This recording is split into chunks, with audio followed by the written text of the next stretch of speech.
Hello everyone, welcome back to my YouTube channel. So ನಾನು ನಿಮಗೆ ಇವತ್ತು ಒಂದು work from home job update ಬಗ್ಗೆ ಇನ್ಫಾರ್ಮೇಷನ್ ಕೊಡ್ತಾ ಇದ್ದೀನಿ. ನಾನು ಈ ವಿಡಿಯೋದಲ್ಲಿ ಕಂಪ್ಲೀಟ್ ಇನ್ಫಾರ್ಮೇಷನ್ ಕೊಟ್ಟಿದ್ದೀನಿ, ಲೈಕ್ ಯಾರೆಲ್ಲ ಅಪ್ಲೈ ಮಾಡ್ಬೋದು ಮತ್ತು ಹೆಂಗೆ ಅಪ್ಲೈ ಮಾಡೋದು ಅಂತ ಹೇಳ್ಬಿಟ್ಟು. ಸೊ ಎಲ್ಲರೂ ವಿಡಿಯೋನ ಕೊನೆವರೆಗೂ ನೋಡಿ. ಮತ್ತು ನೀವೇನಾದ್ರು ಫಸ್ಟ್ ಟೈಮ್ ನಾನು ಯೂಟ್ಯೂಬ್ ಚಾನಲ್ ನೋಡ್ತಾ ಇದ್ದರೆ ಪ್ಲೀಸ್ ಸಬ್ಸ್ಕ್ರೈಬ್ ಮಾಡಿ ಮತ್ತು ನೀಡಿರೋರ್ಗೂ ಶೇರ್ ಮಾಡಿ. This video is only for education purpose ಆಗಿರುತ್ತೆ. ಇಲ್ಲಿ ನನಗೂ ಮತ್ತು ಕಂಪ್ನಿಗೂ ಯಾವುದೇ ರೀತಿ ಕನೆಕ್ಷನ್ಸ್ ಇರೋದಿಲ್ಲ.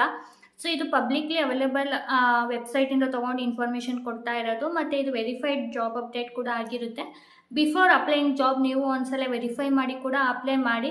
ಸೊ ರಿಕ್ರೂಟ್ಮೆಂಟ್ ಪ್ರೋಸೆಸ್ಸಲ್ಲಿ ಯಾರಾದರೂ ₹1 ಕೇಳಿದ್ರು ಕೂಡ ಎಲ್ಲನೂ ₹1 ಕೂಡ ಪೇ ಮಾಡಬೇಡಿ ಯಾರಿಗೂ ಕೂಡ. ಸೊ ಈಗ ವಿಡಿಯೋದಲ್ಲಿ ಮುಂದೆ ಹೋಗಿ ಜಾಬ್ ಏನು ಮತ್ತು ಹೆಂಗೆ ಅಪ್ಲೈ ಮಾಡೋದು ಅಂತೆಲ್ಲ ನೋಡೋಣ. ಕಂಪ್ನಿ ನೋಡಿ, ಐಕನ್ಸಲ್ಟೇರಿಯಾ ಅನ್ನೋ ಕಂಪ್ನಿಯವರು ಡೇಟಾ ಎಂಟ್ರಿ ಸ್ಪೆಷಲಿಸ್ಟ್ ರೋಲ್ಗೆ ಹೈರಿಂಗ್ ನಡೆಸ್ತಾ ಇದ್ದಾರೆ. ಇದು ಕಂಪ್ಲೀಟ್ ರಿಮೋಟ್ ಪೊಸಿಷನ್ಗೆ ಇವರು ಹೈರಿಂಗ್ ನಡೆಸ್ತಾ ಇರೋದು. ಆಲ್ ಓವರ್ ಇಂಡಿಯಾದಲ್ಲಿ ಯಾರು ಬೇಕಾದರೂ ಈ ರೋಲ್ಗೆ ಅಪ್ಲೈ ಮಾಡ್ಬೋದು. ಇದು ಫುಲ್ ಟೈಮ್ ರೋಲ್ ಆಗಿರುತ್ತೆ. ಸೊ ಕೆಳಗಡೆ ಸ್ಕ್ರೋಲ್ ಡೌನ್ ಮಾಡ್ಕೊಂಡು ಹೋಗಿ ಜಾಬ್ ಸಮ್ಮರಿ ನೋಡೋಣ.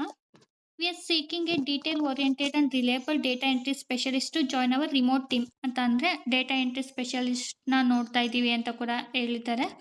The ideal candidate will be responsible for accurately entering, updating and verifying and maintaining the company data across various system and database well ensuring the confidentiality and accuracy. ಅಂತಂದರೆ ಕಂಪ್ನಿದು website ಇರುತ್ತಲ್ಲ, ಅಲ್ಲಿ enter ಮಾಡೋದು ಮತ್ತು ಬೇರೆ ಬೇರೆ system ಡೇಟಾಬೇಸಲ್ಲಿ enter ಮಾಡೋದು, ಅದು ಅಕ್ಯುರೇಟಾಗಿ ಮತ್ತು ಕಾನ್ಫಿಡೆಂಟಾಗಿ ನಾವು ಅಪ್ಡೇಟ್ ಮಾಡಬೇಕಾಗಿರುತ್ತೆ. ಇನ್ನು ಕೀ ರೆಸ್ಪಾನ್ಸಿಬಿಲಿಟೀಸ್ ನೋಡೋದಾದ್ರೆ ಈ ಜಾಬಲ್ಲಿ enter, update and maintain accurate information in company database and system ಅಂತಂದರೆ ಅಪ್ಡೇಟ್ ಮಾಡಬೇಕು, ಮತ್ತು ನೋಡಬೇಕು, ಎಂಟರ್ ಮಾಡಬೇಕು, ಮತ್ತು ಅಕ್ಯುರೇಟ್ ಆಗಿದೆ ಅಂತ ಇನ್ನೊಂದ್ಸಲ ವೆರಿಫೈ ಕೂಡ ಮಾಡಬೇಕಾಗಿರುತ್ತೆ. Review and verify data for completeness and accuracy and consistency. ಅಂದರೆ ಕರೆಕ್ಟಾಗಿ ಕಂಪ್ಲೀಟ್ ಆಗಿದೆನೋ, ಕರೆಕ್ಟಾಗಿ ಅಪ್ಡೇಟ್ ಮಾಡಿದ್ದೀನೋ ಅನ್ನೋದೆಲ್ಲ ಇನ್ನೊಂದ್ಸಲ reverify ಮಾಡಬೇಕಾಗಿರುತ್ತೆ.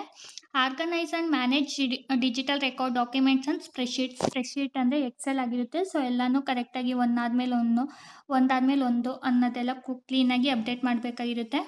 Perform data cleaning, validation and correction of error or duplicate ಅಂತಂದರೆ ಒಂದೊಂದ್ಸಲ ಎರಡು ಇನ್ಫಾರ್ಮೇಷನ್ ಇರುತ್ತೆ ಒಂದೇ ಇದರಲ್ಲಿ. ಸೊ ಅದನ್ನೆಲ್ಲ ಕ್ಲೀನ್ ಮಾಡಬೇಕಾಗಿರುತ್ತೆ. ಮತ್ತು ಏನಾದ್ರು ನಲ್ ವ್ಯಾಲ್ಯೂಸ್ ಇದೆ, ಏನಾದ್ರು ಝೀರೋಸ್ ಇದ್ದರೆ, ಇನ್ಕರೆಕ್ಟ್ ವ್ಯಾಲ್ಯೂಸ್ ಇದ್ದರೆ ಅದನ್ನೆಲ್ಲ ನಾವು ಐಡೆಂಟಿಫೈ ಮಾಡಿ ರಿಮೂವ್ ಕೂಡ ಮಾಡಬೇಕಾಗಿರುತ್ತೆ. ಮತ್ತು ಇಲ್ಲಿ coordinate with internal team to gather missing information or clarify discrepancy ಅಂತ. ಅಂದರೆ ಇವಾಗ ಒಂದು ಡೇಟಾ ಇರಲ್ಲ ಅಂದ್ಕೊಳ್ಳಿ, ಆ ಡೇಟಾನ ನಮಗೆ ಬೇಕು. ಸೊ ನಾವು ಇಂಟರ್ನಲ್ ಟೀಮ್ ಅವ್ರ ಜೊತೆ ಮಾತಾಡಿ ಆ ಡೇಟಾನ ತೊಗೋಬೇಕಾಗಿರುತ್ತೆ. ಮತ್ತು maintain confidentiality of sensitive business and customer information ಅಂತಂದರೆ ಯಾರಿಗೂ ಗೊತ್ತಾಗಬಾರ್ದು ನಾವು ಈಗ ಯಾವ ಡೇಟಾ ಮೇಲೆ. ಸಮ್ಟೈಮ್ ನಾವು ಹಾಸ್ಪಿಟಲ್ ಡೇಟಾ ಮೇಲೆ ವರ್ಕ್ ಮಾಡ್ತಾ ಇರ್ತೀವಿ, ಸಮ್ಟೈಮ್ ಗೌರ್ನಮೆಂಟ್ ಡೇಟಾ ಮೇಲೆ ವರ್ಕ್ ಮಾಡ್ತಾ ಇರ್ತೀವಿ, ಸಮ್ಟೈಮ್ ಬ್ಯಾಂಕಿಂಗ್ ಮೇಲೂ ಕೂಡ ವರ್ಕ್ ಮಾಡ್ತಾ ಇರ್ತೀವಿ. ಸೊ ಎನಿ ಡೇಟಾನ ನಾವು ಎಲ್ಲೂ ಕೂಡ ಡಿಸ್ಕಸ್ ಮಾಡಬಾರ್ದು, ಯಾವ ಡೇಟಾ ಮೇಲೆ ವರ್ಕ್ ಮಾಡ್ತಾ ಇದ್ದೀವಿ, ಯಾವ ಥರ ಅಂತ ಎಲ್ಲ. ಮತ್ತು ensure timely completion of assign data entry task and deadline ಅಂತಂದರೆ ಕರೆಕ್ಟಾಗಿ ಅಪ್ಡೇಟ್ ಮಾಡಬೇಕು. ವಿತಿನ್ ಆ ಟೈಮಲ್ಲೇ ನಾವು ಕೆಲಸ ಮುಗಿಸ್ಬೇಕು ಅಂತ ಹೇಳಿದ್ದಾರೆ. ಮತ್ತು ಅವ್ರದ್ದೇ ಒಂದು ಸ್ಟ್ಯಾಂಡರ್ಡ್ SOPs ಇರುತ್ತೆ, ಅದನ್ನೂ ಕೂಡ ನಾವು ಅಪ್ಡೇಟ್ ಮಾಡಿಕೊಂಡು ನಾವು ಅದನ್ನ ಅಳವಡಿಸ್ಕೋಬೇಕು. ಅವ್ರ SOP ತಕ್ಕನಾಗೆ ನಾವು ವರ್ಕ್ ಮಾಡಬೇಕಾಗಿರುತ್ತೆ. ಇನ್ನು ರಿಕ್ವೈರ್ಡ್ ಸ್ಕಿಲ್ಸ್ ಆ್ಯಂಡ್ ಕ್ವಾಲಿಫಿಕೇಷನ್ ನೋಡೋದಾದರೆ high school diploma R bachelors degree prefer ಅಂತಂದರೆ ನಾವು 12th ಆಗಿದ್ರು, ಡಿಪ್ಲೊಮಾ ಆಗಿದ್ರು, ಡಿಗ್ರಿ ಆಗಿದ್ರು ಕೂಡ ನಾವು ಈ ರೋಲ್ಗೆ ಎಲಿಜಿಬಲ್ ಇರ್ತೀವಿ. 0 to 3 years of experience in data entry, administration or back office operation. Data ಎಂಟ್ರಿಲಿ, ಬ್ಯಾಕ್ ಆಫೀಸ್ ಅಡ್ಮಿನಿಸ್ಟ್ರೇಷನಲ್ಲಿ ಏನೋ ವರ್ಕ್ ಮಾಡಿದರೆ ನೀವು ಕೂಡ ಎಲಿಜಿಬಲ್ ಇರ್ತೀರಾ ಅಂತ ಹೇಳಿದ್ದಾರೆ. ಮತ್ತು ಎಕ್ಸೆಲ್ಲಲ್ಲಿ ಮತ್ತು ಗೂಗಲ್ ಶೀಟಲ್ಲಿ ನಾಲೆಡ್ಜ್ ಇರಬೇಕು.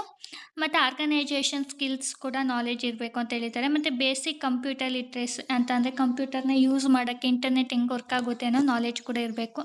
ಮತ್ತು ಗುಡ್ ಕಮ್ಯುನಿಕೇಷನ್ ಸ್ಕಿಲ್ಸ್ ಇರಬೇಕು. ಮತ್ತು ಸ್ಟ್ರಾಂಗ್ ಮೈಂಡ್ ಅಂತಂದರೆ ಮ್ಯಾನೇಜ್ಮೆಂಟ್ ಸ್ಕಿಲ್ಸ್ ಇರಬೇಕು. ಅಂತಂದರೆ ಇದು ವರ್ಕ್ ಫ್ರಮ್ ಹೋಮ್ ಆಗಿರೋದ್ರಿಂದ ರಿಮೋಟಾಗಿ ವರ್ಕ್ ಮಾಡೋಕ್ಕೆ ರೆಡಿ ಕೂಡ ಇರಬೇಕು ಅಂತ ಹೇಳಿದ್ದಾರೆ. ಇನ್ನು ಈಗ ಜಾಬ್ಗೆ ಹೇಗೆ ಅಪ್ಲೈ ಮಾಡೋದು ಅಂತ ಅಂದರೆ ಇಲ್ಲಿ ಅಪ್ಲೈ ಅಂತ ಈಸಿ ಅಪ್ಲೈ ಮೇಲೆ ಕ್ಲಿಕ್ ಮಾಡಬೇಕಾಗುತ್ತೆ. ಫಸ್ಟ್ ಪೇಜಲ್ಲಿ ಆ್ಯಸ್ ಯೂಶುವಲ್ ನಮ್ಮದು ಫೋನ್ ನಂಬರ್, ಇಮೇಲ್ ಅಡ್ರೆಸ್ ಎಲ್ಲ ಕೊಡಬೇಕು. ಸೆಕೆಂಡ್ ಪೇಜಲ್ಲಿ ನಮ್ಮದು ರೆಸ್ಯೂಮೆನ ಅಟ್ಯಾಚ್ ಮಾಡಬೇಕು. ಅದಾದಮೇಲೆ ರಿವ್ಯೂ ಕೊಟ್ಟು ಸಬ್ಮಿಟ್ ಅಪ್ಲಿಕೇಶನ್ ಕೊಡಬೇಕು. ಅಪ್ಲಿಕೇಶನ್ ಸಬ್ಮಿಟ್ ಆದಮೇಲೆ ನಮ್ಗೆ ಈ ಥರ ಮೆಸೇಜ್ ಬರುತ್ತೆ ನೋಡಿ, your application was sent to iConsulteria ಅಂತ. ನಿಮಗೆ ಮೇಲ್ ಕೂಡ ಬರುತ್ತೆ, ಒಂದ್ಸಲ ಚೆಕ್ ಮಾಡ್ಕೊಳ್ಳಿ. ನಿಮ್ಗೇನಾದ್ರು ಇಂಟ್ರೆಸ್ಟ್ ಇದೆ ಮತ್ತು ನೀವು ಕೂಡ ಈ ರೋಲ್ಗೆ ಎಲಿಜಿಬಲ್ ಇದ್ದರೆ ನೀವು ಅಪ್ಲೈ ಮಾಡಿ ಮತ್ತು ನೀಡಿರೋರ್ಗೂ ಶೇರ್ ಮಾಡಿ. ಸೊ ಎಲ್ರಿಗೂ ಆಲ್ ದ ಬೆಸ್ಟ್. ಮುಂದಿನ ವೀಡಿಯೋದಲ್ಲಿ ನಾನು ಮತ್ತೆ ಜಾಬ್ ಅಪ್ಡೇಟ್ ಒಂದಿಗೆ ಸಿಗ್ತೀನಿ. ಅಲ್ಲಿವರೆಗೂ have a nice day. Bye. Thank you.